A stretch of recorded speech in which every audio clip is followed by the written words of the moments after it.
یہ کہانی ایک قدیم اور پراسرار جنگل کی ہے جس کا نام جنگل حیرتو تھا۔ اس جنگل میں بہت سے جانور رہتے تھے، لیکن اس کی سب سے خاص بات اس کے بیچوں بیچ کھڑا ایک عظیم درخت تھا جسے سچائی کا درخت اور کہا جاتا تھا۔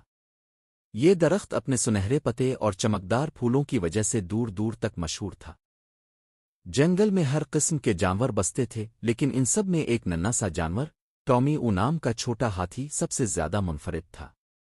ٹامی کی خاص بات یہ تھی کہ اس کے کان بڑے تھے جو سننے کی زبردست صلاحیت رکھتے تھے، اور اس کی یادداشت بہت تیز تھی۔ وہ جنگل کے ہر کونے کی باتیں اور کہانیاں جانتا تھا۔ ایک دن ٹامی نے سچائی کے درخت کے نیچے ایک عجیب سی روشنی دیکھی۔ جب وہ قریب گیا تو اسے ایک قدیم تومار ملا۔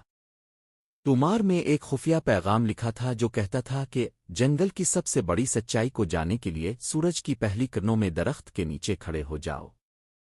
ٹامی نے یہ بات اپنے دوستوں نمبل خرگوش، براوو شیر اور زومی چیتا سے شیئر کی۔ سب نے مل کر فیصلہ کیا کہ وہ اگلی صبح سورج کی پہلی کرنوں میں سچائی کے درخت کے نیچے کھڑے ہوں گے۔ اگلی صبح ٹامی اور اس کے دوست سورج کی پہلی کرنوں کے ساتھ درخت کے نیچے کھڑے ہو گئے۔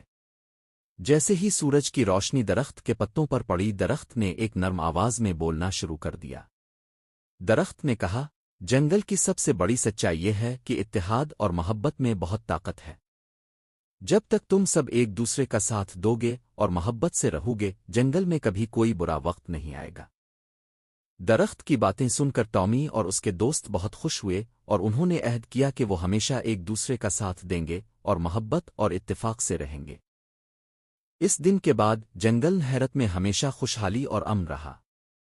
ٹامی اور اس کے دوستوں کی دوستی اور اتحاد کی کہانیاں دور دور تک پھیل گئیں، اور جنگل کے تمام جانور ان کی مثال کو فالو کرنے لگے۔